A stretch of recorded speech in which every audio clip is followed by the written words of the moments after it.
This thing is very wrong. It's very wrong. It's a sin to God. It's a sin to God.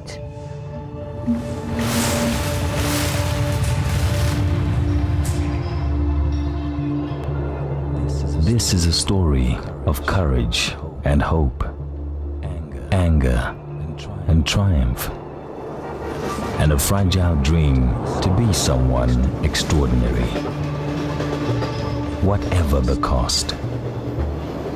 This is about rising magically out of nothingness to be who you really want to be. This is the bittersweet journey of two boys who believe they truly are girls. This is a celebration of the brilliance of Soweto gaieties.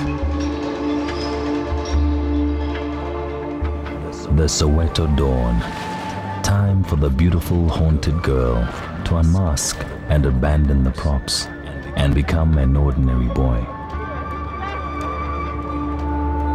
Tebogo believes he is a girl, but before he returns home, he must remove all traces of his female pride and glory to become the boy his family don't want to lose.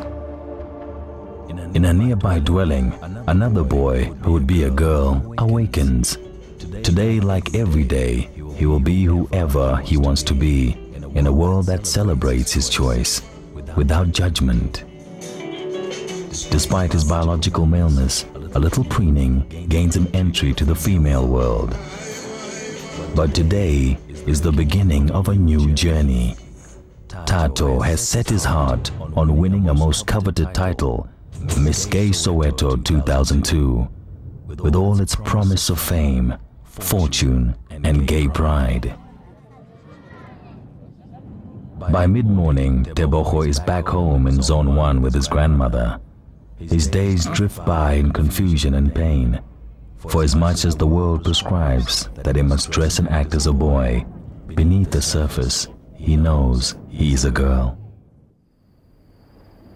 God blessed me with a son. When the nurse came, said, Frida, here's your baby. Your baby is a son. I said to them, the name of my son is Tebogo. I was so very happy because God gave me a son. But at the moment, Tebogo, he changed. He say he's a daughter. But God blessed me with a son. That is why these things makes me angry. Because I know I've got a boy.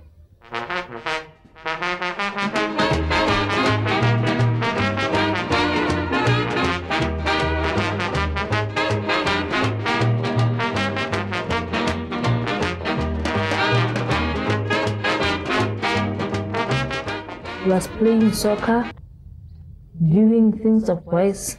Now, at the moment, he tell me that he's a gay. He take my clothes, all my younger sister's clothes, he wear those clothes. Sometimes when I want my makeups, my cosmetics, I say I make up my face. How? I don't see eyebrow pencil, I don't see mascara. I must just go and scream at the street. Tebogo, what's Tebogo, Tebogo, Tebogo? I want my eyebrow pencil. I want my makeup. He don't give me. He says, Mama, no, I don't know. Daddy, it's you. There's no one in this house can take my makeups. He can't answer you. My child is very quiet, man. But I know it's you, Tebogo.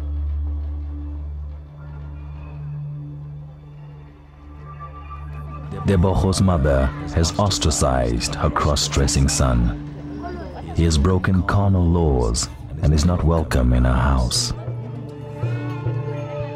But Tebogo has found the strength to defy his mother and be who he wants to be. His close friendship with the she-boy, Tato, has been a great source of empowerment. Tato himself has been dressing as a girl since he was 7 years old. And in his neat Meadowlands home, all his feminine hopes and dreams are embraced by the family.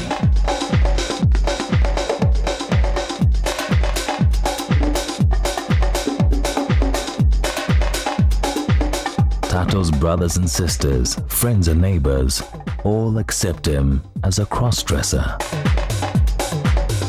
Even his granny is supportive of the grandchild who wishes to be female. Tato is my grandson. I am the granny. And he's a boy. No, he is a boy. He is a boy. I can't say he's a girl. When he was a little boy, Tato, he used to play with dolls, scissors, trying to cut dresses. He said he wanted to be a dressmaker. When I cook every time, he wants to help me. Just acting like that, like a girl.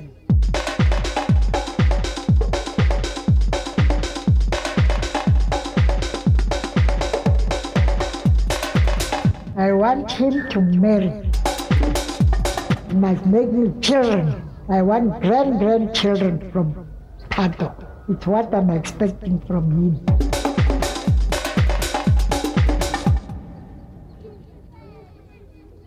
I think we must just leave him alone. He will change maybe. When days are coming, when he's growing up, maybe he'll change. I don't know.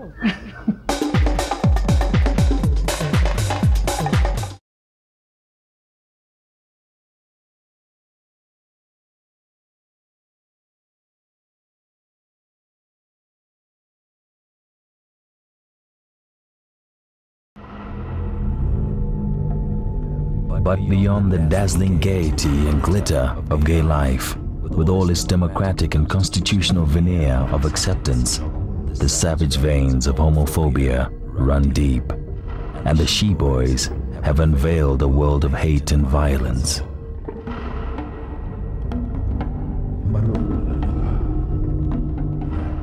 I went there with my two friends. Then we were drinking this gin called Romanov. Then I was drunk, but not too much drunk. Then this guy, I know that guy, but not so fast. Then he called me, then we talked all right. Then after 5 minutes, he came to me roughly, then just pulling me around. Then he took me to his friends at the park, then they pulled me to the ground at zone 6. Then they started slapping me, pulling me. They said to me, "We want to show you that you are a man, not a woman." Then they take my pants off, then they rape me, but not all of them, it was only 2 of them. Then after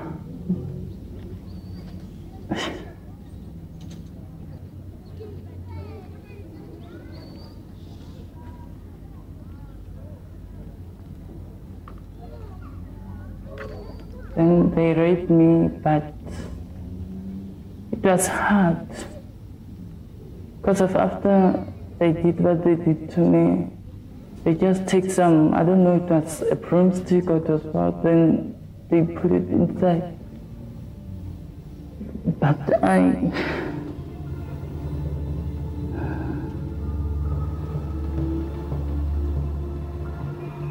it was so much painful. But after that, I didn't tell anyone, but my friend knew that I was raped.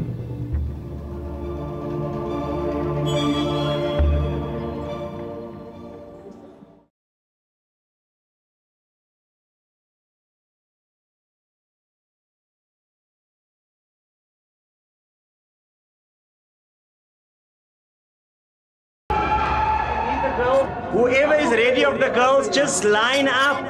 If nobody's coming out here, there's nothing we can do. It's time for the announcement of the 10 finalists. Tato knows he's a winner. He's beautiful and feminine. How could he fail to dazzle the judges?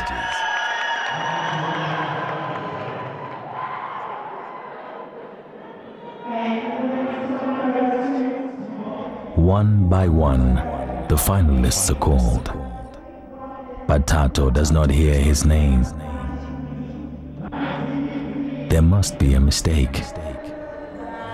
Vanity plays with an unsure ego.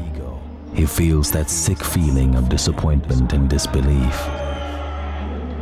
And then the reality of losing a dream bites painfully. He is not going to be Miss Gay Soweto tonight. The losers disappear into the change room. Tato sheds his dress as he sheds his dream. Somebody else is crowned queen.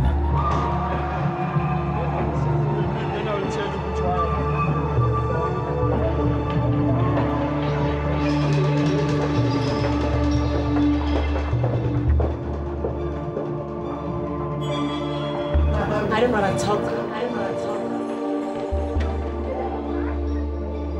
But Tato hasn't lost everything. The lessons have been many in the last few days. Despite the betrayal of a friend, he can still find it in his heart to forgive. Despite the loss of a prestigious title, he can still be somebody extraordinary. And life is not fair. It is cruel and funny, all at the same time. Without the thorns, there would be no rose. Without failure, there can be no victory. These are lessons a boy must learn in becoming a woman of courage and pride.